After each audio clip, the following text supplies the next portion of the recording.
Hello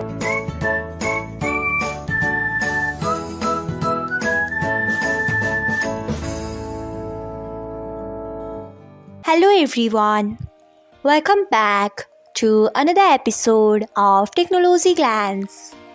Today, in this video, I'm going to guide you through how you can enable captions on Instagram.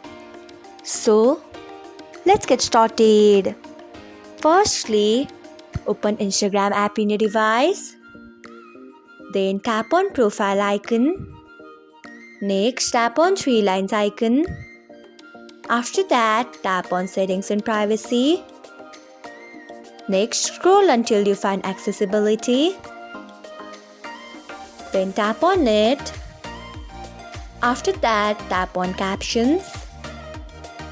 Next, you can see the option of captions.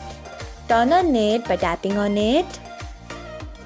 So, this is how you can enable captions on Instagram. Thanks for watching.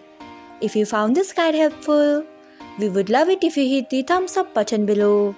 We upload great new tech tutorials like this one every day.